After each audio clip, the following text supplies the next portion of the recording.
ನೀಲಾಂಜನ ಶಲಾಕಯ ಚಕ್ಷುರ್ನೀಲಿತ್ಮಃ ತಸ್ಮೈ ಶ್ರೀ ಗುರುವೇ ನಮಃ. ಆದಿಶ್ರೀ ರೇಣುಕಾ ಪರಾಶಕ್ತಿಯನ್ನು ನಾನು ನುಡಿಮನಗಳಲ್ಲಿ ಸ್ಮರಿಸುತ್ತಾ ಈ ಬೃಹತ್ ಸಮ್ಮೇಳನಕ್ಕೆ ಆಗಮಿಸಿದಂಥ ವೇದಿಕೆಯನ್ನು ಅಲಂಕರಿಸಿದಂಥ ಎಲ್ಲ ಪೂಜ್ಯ ಪಾದಾರವಿಂದಗಳಿಗೆ ಪಡಮುಟ್ಟು, ವೇದಿಕೆಯನ್ನು ಅಲಂಕರಿಸಿದಂಥ ಅತಿಥಿ ಮಹೋದಯರೇ ಹಾಗೂ ಈ ಬೃಹತ್ ಸಮ್ಮೇಳನಕ್ಕೆ ಆಗಮಿಸಿದಂಥ ಎಲ್ಲ ಹಿಂದೂ ಸಮಾಜದ ಬಾಂಧವರೇ, ಮಾತಾ ಭಗಿನಿಯರೇ, ತಂದೆ ತಾಯಿಗಳೇ, ಸಹೋದರ ಸಹೋದರಿಯರೇ, ತಮ್ಮೆಲ್ಲರ ಅಂತರಾತ್ಮಕ್ಕೆ ನನ್ನ ಅನಂತ ಅನಂತ ಶರಣಾರ್ಥಿಗಳು. ಈ ಬೃಹತ್ ಕಾರ್ಯಕ್ರಮದ ಹೆಸರು ವಿರಾಟ್ ಹಿಂದೂ ಸಮ್ಮೇಳನ ಅಂತ ಯಾರು ಸೂಚಿಸಿದ್ದಾರ, ಯಾವ ಕಾರಣಕ್ಕಾಗಿ ಸೂಚಿಸಿದ್ದಾರ ಮತ್ತು ಇದ್ರ ಹೆಸರು ಹಿಂಗ ಇರಬೇಕು ಅಂತ ಯಾಕೆ ಹೇಳಿದಾರು ನನಗೆ ಗೊತ್ತಿಲ್ಲ. ಆದ್ರೆ ಅತ್ಯದ್ಭುತವಾದ ಪದವನ್ನ ಇಲ್ಲಿ ನಮಗೆ ನೀಡಿದ್ದಾರೆ. ಅದು ಮುಖ್ಯವಾಗಿ ಮೊದಲನೆಯ ಪದ ವಿರಾಟ್ ಹಿಂದೂ ಸಮ್ಮೇಳನ ಅಂತ. ವಿರಾಟ್ ಅಂತಂದ್ರ ನಮ್ಮ ಸಂಸ್ಕೃತದಲ್ಲಿ ಇಷ್ಟೇ ಅರ್ಥ ಐತೆ, ವಿಶೇಷಣ ರಾಜತೆ ಇತಿ ವಿರಾಟ್ ಅಂದ್ರ ಆಧ್ಯಾತ್ಮಿಕವಾಗಿ ಹಾಗೂ ರಾಜಾತೀತವಾಗಿ ವಿರಾಜಿಸುವ ಗುಣವನ್ನ ವಿರಾಟ್ ಪದವು ಹೊಂದಿದೆ. ಇಂಥ ವಿರಾಟ್ ಹಿಂದೂ ಸಮ್ಮೇಳನದಲ್ಲಿ ಅತ್ಯಂತ ಸಂಚಾಲಿತ ಪದ ಮತ್ತು ಗಟ್ಟಿ ಪದ ಹಿಂದೂ. ಮುಖ್ಯವಾಗಿ ನಾವೆಲ್ಲರೂ ಹಿಂದೂಗಳು. ಹಿಂದೂ ಅನ್ನುವುದನ್ನ ಯಾಕೆ ಇಷ್ಟು ಕಾಂಪ್ಲಿಕೇಟೆಡ್ ಮಾಡಿದಾರೆ ಅಂತ ಅರ್ಥ ಆಗತ್ತಿಲ್ಲ. ಯಾಕಂತಂದ್ರೆ ಸಂಸ್ಕೃತದಲ್ಲಿ ಶ್ಲೋಕವಿದೆ, ಅಸಿಂಧು ಸಿಂಧು ಪರ್ಯಾಂತಂ ಯಶ ಭಾರತ ಭೂಮಿಕಾ ಪಿತೃಭೂ ಪುಣ್ಯ ಭೂಶ್ಚೈವ ಸರ್ವೇ ಹಿಂದೂ ರೀತಿ ಸ್ಮೃತಃ. ಇದ್ರ ಅರ್ಥ ಇಷ್ಟ ಐತ್ರಿ, ಉತ್ತರದ ಸಿಂಧೂ ಮಹಾಸಾಗರದಿಂದ ದಕ್ಷಿಣದ ಹಿಂದೂ ಮಹಾಸಾಗರದವರೆಗಿನ ನೆಲವನ್ನ ಪುಣ್ಯಭೂಮಿ, ಮಾತೃಭೂಮಿ, ನಮ್ಮ ಕರ್ಮಭೂಮಿ ಅಂತ ಕರೀತಾರ. ಅದು ಈ ಭವ್ಯ ಭಾರತ. ಈ ಭಾರತದಲ್ಲಿ ನೆಲೆಸಿರುವಂತಹ ನಾವೆಲ್ಲರೂ ಹಿಂದೂಗಳು. ಇಷ್ಟ ಅರ್ಥವನ್ನ ಹೊಂದಿರುವ ಸಂಸ್ಕೃತ ಶ್ಲೋಕವನ್ನು ನಾವೆಲ್ಲರೂ ತಿಳಿದುಕೊಂಡ್ರ ಅಗದಿ ಈಸಿಯಾಗಿ ಸರಳವಾಗಿ ನಾವೆಲ್ಲರೂ ಹಿಂದೂಗಳಂತೆ ನಮ್ಮ ಎದೆ ತಟ್ಟಿಕೊಂಡು ನಾವು ಹೇಳ್ಬೋದು. ಯಾಕಂತಂದ್ರೆ ಈ ಹಿಂದೂ ಸಾಮ್ರಾಜ್ಯದಲ್ಲಿ ಅತ್ಯಂತ ಗುರು ಪರಂಪರೆಯವರು, ದೊಡ್ಡ ದೊಡ್ಡ ಮಹಾತ್ಮರು, ಪುಣ್ಯಾತ್ಮರು, ದಿವ್ಯಾತ್ಮರು ಎಲ್ಲರೂ ಆಗಿ ಹೋಗಿದ್ದಾರೆ. ಅವರೆಲ್ಲರೂ ಹೇಳಿರುವುದು ಒಂದೇ, ಏನಂತಂದ್ರ ಆದಿಗುರು ಶಂಕರಾಚಾರ್ಯರ ಅದ್ವೈತ, ರಾಮಾನುಜಾಚಾರ್ಯರ ವಿಶಿಷ್ಟ ಅದ್ವೈತ, ಮಧ್ವಾಚಾರ್ಯರ ದ್ವೈತ, ಬಸವಣ್ಣವರ ಶಕ್ತಿ ವಿಶಿಷ್ಟ ಅದ್ವೈತ. ಇವರೆಲ್ಲರೂ ಹೇಳಿ ಹೋಗಿರೋದು ಒಂದ ಮೂಲ ಮಂತ್ರ, ಏನಂತಂದ್ರೆ ಜ್ಞಾನ, ಮೋಕ್ಷ, ಮುಕ್ತಿ, ಅಹಿಂಸೆ ಮತ್ತು ಕರ್ಮ. ಎಲ್ಲ ಗುರು ಪರಂಪರೆಯವರು ಹೇಳಿರೋದು ಇದನ್ನ. ನಾವು ಇಂದು ಅದನ್ನ ನಮ್ಮ ಸಮಾಜದ ಭಿನ್ನ ಭಿನ್ನ ಮುಖವಾಗಿ ತೋರಿಸಿಕತ್ತೇವೆ ಹೊರತು ನಮ್ಮ ಹಿಂದೂ ಸಾಮ್ರಾಜ್ಯದಲ್ಲಿ, ಹಿಂದೂ ಪರಂಪರೆಯಲ್ಲಿ ಯಾವಾಗಿದ್ರೂ ಇರುವ ಮೂಲ ಮಂತ್ರಗಳೇ ಅಹಿಂಸೆ, ಸತ್ಯ, ಧರ್ಮ. ಜೈನ ಧರ್ಮದ ಮಹಾವೀರರು ಬಂದರು, ಅವರು ಅಹಿಂಸೆ, ಸತ್ಯ, ಧರ್ಮವನ್ನೇ ಹೇಳಿ ಹೋಗಿದ್ದಾರೆ. ಬೌದ್ಧ ಧರ್ಮದ ಬುದ್ಧರು ಬಂದರು, ಅವರು ಅಹಿಂಸೆ, ಸತ್ಯ, ಧರ್ಮವನ್ನೇ ಹೇಳಿ ಹೋಗಿದ್ದಾರೆ. ತಮಿಳಿನ ತಿರುವಳ್ಳುವರು ಬಂದರು, ಅವರು ಸದ್ಗುಣ, ಶಾಂತತೆ, ಪ್ರೀತಿಯನ್ನೇ ಹೇಳಿ ಹೋಗಿದ್ದಾರೆ. ಈ ಎಲ್ಲ ಗುರು ಪರಂಪರೆಯವರು ಬಂದಂತಹ ಸಮಾಜ ಸುಧಾರಕರು, ದಾಸಶ್ರೇಷ್ಠರು. ಇಲ್ಲಿ ಮುಖ್ಯವಾಗಿ ಇಂದು ಹಿಂದೂ ಸಮಾಜ ಅಂದ ತಕ್ಷಣ ಬೇರೆ ಬೇರೆ ಸಮಾಜದ ಜಾತಿಯ ಎಲ್ಲ ಮುಖಂಡರು ತಮ್ಮ ತಮ್ಮ ಭವ್ಯ ಮೆರವಣಿಗೆಯಲ್ಲಿ ಬಂದರು. ಬ್ರಾಹ್ಮಣರ ರಾಜ ರಾಮ್ ಮೋಹನ್ ರಾಯ್, ಮರಾಠರ ಛತ್ರಪತಿ ಶಿವಾಜಿ, ಬಾಬಾ ಸಾಹೇಬ್ ಕ್ಷತ್ರಿಯರ ನಾಮದೇವ ಗುರು, ಲಿಂಗಾಯತರ ಬಸವಣ್ಣ, ಉಪ್ಪಾರ ಸಮಾಜದ ಭಗೀರಥ, ಈಗ ಅನೇಕ ಕಡೆಯಿಂದ ದಾಸಶ್ರೇಷ್ಠರ ಕುರುಬರ ಕನಕದಾಸರು. ಇವರೆಲ್ಲರೂ ಹಿಂದೂಸ್ತಾನದ ಪುಣ್ಯಭೂಮಿಯಲ್ಲಿ ಜನಿಸಿದಂತಹ ಪುಣ್ಯವಂತರು, ಭಾರತ ಮಾತೆಯ ಮಕ್ಕಳು. ಯಾಕಂತಂದ್ರೆ ಭಾರತಕ್ಕೆ ಯಾವಾಗೆಲ್ಲ ಧರ್ಮಕ್ಕೆ, ಶಾಂತತೆಗೆ ಚ್ಯುತಿ ಬರುತ್ತಲ್ಲ, ಅವಾಗೆಲ್ಲರೂ ಪುಣ್ಯ ಪುರುಷರು ಇಲ್ಲಿ ಹುಟ್ಟಬೇಕಂತೆ. ಅದು ನಮ್ಮ ಮಣ್ಣಿನ ನೆಲದ ಗುಣ ಆಗೈತ್ರಿ. ಯಾಕಂತಂದ್ರೆ ಭಗವದ್ಗೀತೆಯಲ್ಲಿ ಶ್ರೀಕೃಷ್ಣ ಹೇಳ್ತಾನ, ಯದಾ ಯದಾ ಹಿ ಧರ್ಮಸ್ಯ ಗ್ಲಾನಿರ್ಭವತಿ ಭಾರತ ಅಭ್ಯುತ್ಥಾನಂ ಅಧರ್ಮಸ್ಯ ತದಾತ್ಮಾನಂ ಸೃಜಾಮ್ಯಹಂ. ಅಂದ್ರೆ ಯಾವಾಗೆಲ್ಲ ಧರ್ಮಕ್ಕೆ ಚ್ಯುತಿ ಬರ್ತದಿಲ್ಲ, ಅವಾಗೆಲ್ಲ ನಾನು ಕಂಡುಕೊಳ್ತೀನಿ ಅಂತ ಶ್ರೀಕೃಷ್ಣ ಹೇಳ್ತಾನೆ. ಪರಿತ್ರಾಣಾಯ ಸಾಧೂನಾಂ ವಿನಾಶಾಯ ದುಷ್ಕೃತಾಂ ಧರ್ಮ ಸಂಸ್ಥಾಪನಾರ್ಥಾಯ ಸಂಭವಾಮಿ ಯುಗೇ ಯುಗೇ ಅಂತೆ. ಇದ್ರ ಅಷ್ಟೇ ಇಷ್ಟ ಐತಿ, ಶಿಷ್ಟರನ್ನ ರಕ್ಷಿಸಲು, ದುಷ್ಟರನ್ನ ಶಿಕ್ಷಿಸಲು.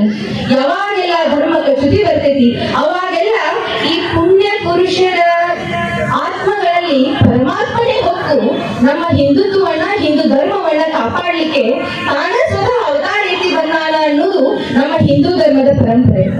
ಯಾಕಂತಂದ್ರೆ ಕುವೆಂಪು ಅವರು ತಮ್ಮ ನಾಡಗೀತೆಯಲ್ಲಿ ಹೇಳ್ತಾರೆ, ಶಂಕರ ರಾಮಾನುಜ ವಿದ್ಯಾರಣ್ಯ ಬಸವ ಮಧ್ವರ ದಿವ್ಯಾದರಣ್ಯ ರಣ್ಣ ಷಡಕ್ಷರಿ ಪುಣ್ಯ ಪಂಪಲ ಕುಮಿಪತಿ ಜನ್ಮ ಕುಮಾರ ವ್ಯಾಸರ ಮಂಗಳಧಾಮ ಕವಿ ಕೋಗಿಲೆಗಳ ಪುಣ್ಯಾರಾಮ ನಾನಕ ರಾಮಾನಂದ ಕಬೀರರ ಭಾರತ ಜನನಿಯ ತನು ಜಾತೆ ಜಯ ಹೇ ಕರ್ನಾಟಕ ಮಾತೆ ಅಂತೆ. ಯಾಕಂತಂದ್ರ ಎಲ್ಲರೂ ಭರತ ಭೂಮಿಯ ಮಕ್ಕಳು. ಇಂತಹ ಹಿಂದುತ್ವವಿರುವ ನಮ್ಮ ಭಾರತ ದೇಶದಲ್ಲಿ ಹಂಗಾರೆ ಹಿಂದುತ್ವದ ಪ್ರಶ್ನೆ ಯಾಕೆ ಬರ್ತೈತಿ? ಇಂತಹ ಸಮ್ಮೇಳನಗಳ ಅವಶ್ಯಕತೆ ಯಾಕೆ ಆಗ್ತೈತಿ ಅಂತಂದ್ರ ಯಾವಾಗೆಲ್ಲ ಅನ್ಯ ದೇಶಿಗರು ಪರಕೀಯರು ನಮ್ಮ ದೇಶದ ಮೇಲೆ ದಾಳಿ ಮಾಡಿದಾಗ ನಾವು ಯಾವತ್ತೂ ಸೋತಿಲ್ಲ. ಅವರು ಬಂದು ಕೊಳ್ಳೆ ಹೊಡೆದು ಹೋಗಿದ್ದಾರೆ ಹೊರತು ನಮ್ಮ ಹಿಂದುತ್ವವನ್ನ ಯಾವಾಗಲೂ ಸೋತಿಲ್ಲ. ಯಾವ ಕಾರಣಕ್ಕಾಗಿ ಹೇಳ್ತೇನೆ ಅಂತಂದ್ರ ನೇರವಾಗಿ ಅವರು ದಾಳಿ ಮಾಡುವುದು ಹಿಂದುತ್ವದ ಮೇಲೆ. ಈ ಮಾತನ್ನ ಯಾಕಪ್ಪ ಅಂತಂದ್ರ ಅವರಿಗೆ ಗೊತ್ತಿದೆ ಹಿಂದುತ್ವವನ್ನ ಕೊಲ್ಲದೆ ಭಾರತವನ್ನು ಗೆಲ್ಲುವುದು ಸಾಧ್ಯವಿಲ್ಲ ಅಂತೇಳಿ. ಆದ ಕಾರಣದಿಂದ ನಮ್ಮ ಹಿಂದುತ್ವ ಅನ್ನುವುದು ನಮ್ಮ ಭಾರತದ ಆತ್ಮ, ಹಿಂದುತ್ವ ಅನ್ನೋದು ನಮ್ಮ ಭಾರತದ ಗೌರವ, ಹಿಂದುತ್ವ ನಮ್ಮ ಉಸಿರು, ಹಿಂದುತ್ವ ನಮ್ಮ ಸ್ಥಾನಮಾನ, ಹಿಂದೂಸ್ತಾನದ ಉಳಿವು ಹಿಂದುತ್ವದ ಉಳಿವು. ಆದ ಕಾರಣ ಇಡೀ ಜಗತ್ತಿಗೆ ನಮ್ಮ ಹಿಂದೂಸ್ತಾನವು ಏನ್ ಕೊಟ್ಟೈತಿ ಅಂತೇಳಿ ಎಲ್ಲಾರು ಕೇಳಿದಾಗ ಕುಹಕತೆಯಿಂದ ನಾವು ಆಗಿನಾಗ ಉತ್ತರ ಕೊಡ್ತೇವಿ. ಇಡೀ ಜಗತ್ತಿಗೆ ನಮ್ಮ ದೇಶ ಕೊಟ್ಟಿದ್ದೇನ್ರಿ? ಅತ್ಯಂತ ಕುಹಕತೆಯಿಂದ ಹೇಳ್ಬಿಡ್ತೀವಿ ಸೊನ್ನೆ ಅಂತೇಳಿ. ಆದ್ರೆ ಸೊನ್ನೆ ಇಲ್ಲದೆ ಸಂಖ್ಯಾ ಪದ್ಧತಿಯ ಆರಂಭವಿಲ್ಲ, ಅದು ಮಾತು ಬೇರೆ. ಆದ್ರೆ ಇಡೀ ಜಗತ್ತಿಗೆ ಬರೀ ಸೊನ್ನೆಯನ್ನ ನಮ್ಮ ದೇಶ ಕೊಟ್ಟಿದೆಯಾ? ಇಲ್ಲ. ಯಾಕಂತಂದ್ರ ಪರಿಬೆಲೆಯನ್ನ ತಿಳಿಸಿ ಖಗೋಳ ಶಾಸ್ತ್ರವನ್ನ ಗಣಿತ ಶಾಸ್ತ್ರವನ್ನ ಇಡೀ ಜಗತ್ತಿಗೆ ಕೊಟ್ಟ ಆರ್ಯಭಟ ನಮ್ಮವ. ರೈಟ್ ಸಹೋದರರಿಗಿಂತ ಮೊದಲು ವೈಮಾನಿಕ ಶಾಸ್ತ್ರವನ್ನ ಕಂಡು ಹಿಡಿದಂತಹ ಭಾರದ್ವಾಜರು ನಮ್ಮವರು. ಭರತ ಮುನಿಯ ನಾಟ್ಯಶಾಸ್ತ್ರ, ಪತಂಜಲಿಯ ಯೋಗಶಾಸ್ತ್ರ, ಚರಕ ಸುಶ್ರುತರಂತಹ ವೈದ್ಯಕೀಯ ಶಾಸ್ತ್ರಗಳನ್ನ ಇಡೀ ಜಗತ್ತಿಗೆ ನಮ್ಮ ದೇಶ ಕೊಟ್ಟೈತ್ರಿ. ಯಾಕಂತಂದ್ರೆ ಇವನ್ನೆಲ್ಲ ಏನಾರ ಗೂಗಲ್ ಡೌನ್ಲೋಡ್ ಮಾಡ್ಕೊಂಡಿದ್ದೇನ್ರಿ ಜಗತ್ತು? ಇಲ್ಲ, ಅದನ್ನ ನಮ್ಮ ದೇಶ ಕೊಟ್ಟೈತಿ. ಯಾಕಂತಂದ್ರ ನಮ್ಮ ಹಿಂದುತ್ವ ಎಲ್ಲೈತಿ ಅನ್ನುವಂತಹ ಪ್ರಶ್ನೆಯನ್ನ ನಮ್ಮಲ್ಲಿ ನಾವು ಕೇಳ್ಕೊಂಡಾಗ ಅತ್ಯಂತ ಮಾರ್ಮಿಕವಾಗಿ ಸರಳವಾಗಿ ಹೇಳ್ಬೋದು. ಏನಪ್ಪಾ ಅಂತಂದ್ರ ಹಿಂದುತ್ವ ನಮ್ಮ ತಾಯಂದಿರಿಡುವ ಸಿಂಧೂರದಲ್ಲಿದೆ. ಹಿಂದುತ್ವವೆನ್ನುವುದು ನಮ್ಮ ರಾಮಾಯಣ ಮಹಾಭಾರತದಂತಹ ವಚನ ಸಾಹಿತ್ಯದ ಗ್ರಂಥಗಳಲ್ಲಿದೆ. ಹಿಂದುತ್ವವೆನ್ನುವುದು ನಾವು ಸ್ತ್ರೀಯರಿಗೆ ನೀಡುವ ಗೌರವದಲ್ಲಿದೆ. ಇಂತಹ ಹಿಂದುತ್ವವನ್ನ ನಮ್ಮ ಅಹಿಂಸೆ, ಸ್ವಾರ್ಥ ನಿರತ ವೃದ್ಧರಿಗೆ ನೀಡುವ ಸೇವೆಯಲ್ಲಿ ಹಿಂದುತ್ವವಿದೆ. ಇಂತಹ ಹಿಂದುತ್ವವನ್ನ ಬೆಳೆಸಲು ಮುಖ್ಯ ಕಾರಣೀಭೂತಳಾಗುವವಳು ತಾಯಿ.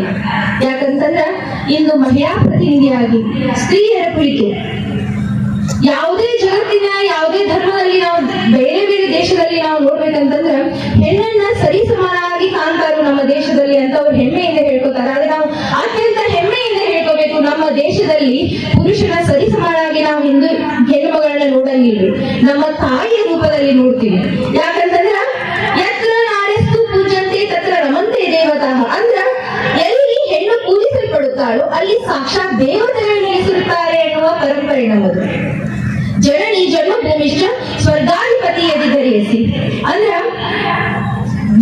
ತಾಯಿ ಮತ್ತು ತಾಯ್ನಾಡನ್ನು ಸಾಕ್ಷಾತ್ ಸ್ವರ್ಗಕ್ಕಿಂತಲೂ ಮಿಗಿಲು ಎನ್ನುವಂತ ಪರಂಪರೆ ನಮ್ಮದು. ತಾ ಮಾಡಿದ ಹೆಣ್ಣು ತನ್ನ ತಲೆಯನ್ನೇರಿತು, ತಾ ಮಾಡಿದ ಹೆಣ್ಣು ಬ್ರಹ್ಮಣ ಎದೆಯನ್ನೇರಿತು, ತಾ ಮಾಡಿದ ಹೆಣ್ಣು ನಾರಾಯಣ ಶಿರವನ್ನೇರಿತು. ಇದು ಕಾರಣ ಹೆಣ್ಣು ಹೆಣ್ಣಲ್ಲ, ಹೆಣ್ಣು ರಕ್ಕಸಿಯಲ್ಲ, ಹೆಣ್ಣು ಸಾಕ್ಷಾತ್ ಕಪಿಲಸಿದ್ಧ ಮಲ್ಲಿಕಾರ್ಜುನ ಎಂದು ಹೆಣ್ಣನ್ನು ಸಾಕ್ಷಾತ್ ದೇವತೆಗಳಿಗೆ ಹೋಲಿಸಿದ ಪರಂಪರೆ ಐತಿ ನಮ್ದು.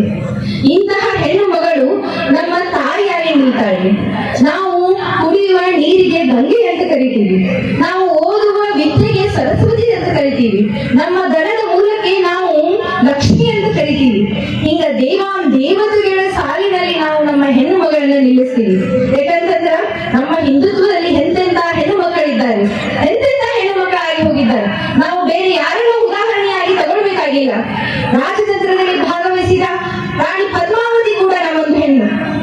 ಬೆನ್ನಿಗೆ ಮಗುವನ್ನ ಕಟ್ಟಿಕೊಂಡು ಓಡಾಡಿದಂತಹ ವೀರ ಯುದ್ಧದಲ್ಲಿ ಓಡಾಡಿದಂತಹ ನಮ್ಮ ಝಾನ್ಸಿ ರಾಣಿ ಲಕ್ಷ್ಮೀಬಾಯಿ ಕೂಡ ಒಬ್ಬ ಹೆಣ್ಣು. ಅಷ್ಟೇ ಏಕೆ, ಅಖಂಡ ಹಿಂದೂ ಸಾಮ್ರಾಜ್ಯವನ್ನು ಕಟ್ಟಿ ಬೆಳೆಸಿದಂತಹ ಆ ಮಗುವಿನ ಕಣಕಣದಲ್ಲಿ ಹಿಂದುತ್ವವನ್ನ ತುಂಬಿಸಿದಂತ ಶ್ರೀ ಛತ್ರಪತಿ ಶಿವಾಜಿ ಮಹಾರಾಜರ ತಾಯಿ ಜೀಜಾಬಾಯಿ ಕೂಡ ಒಬ್ರು ಹೆಣ್ಣು. ಇಂತಹ ಎಲ್ಲ ಹೆಣ್ಣು ಮಕ್ಕಳು ನಮ್ಮ ದೇಶದಲ್ಲಿ ಆಗಿ ಹೋದವರು ಅಷ್ಟೇ ಯಾಕೆ, ಇಲ್ಲೇ ನಮ್ಮ ಆಜುಬಾಜು ಊರೊಳಗಿದ್ದಾರೆ. ಬೆಳವಡಿ ಮಲ್ಲಮ್ಮ, ಕಿತ್ತೂರು ಕಿತ್ತೂರಿನ ಚೆನ್ನಮ್ಮ ಎಂತಹ ಹೆಣ್ಣು ಮಕ್ಕಳು, ನಮ್ಮ ಹಿಂದುತ್ವದ ಹೆಣ್ಣು ಮಕ್ಕಳು ಅಂತ ಹೇಳಕ್ ನಮ್ಗೆಲ್ಲರಿಗೂ ಹೆಮ್ಮೆ ಐತಿ. ಅಷ್ಟೇ ಏಕೆ, ನಮ್ಮ ದೇಶದ ಹೆಣ್ಣು ಮಕ್ಕಳು ಅಷ್ಟೇ ಅಲ್ರಿ, ಬೇರೆ ದೇಶದಿಂದ ವಲಸೆ ಬಂದ ಹೆಣ್ಣು ಮಕ್ಕಳು ಕೂಡ ನಮ್ಮ ಹಿಂದುತ್ವದ ಪ್ರಭಾವಕ್ಕೆ ಒಳಗಾಗಿ ನಮ್ಮ ಹಿಂದೂ ಸಾಮ್ರಾಜ್ಯಕ್ಕಾಗಿ ದುಡಿದವರು ಮುಂತಾದ ಸಾಕಷ್ಟು ಜನರಿದ್ದಾರೆ.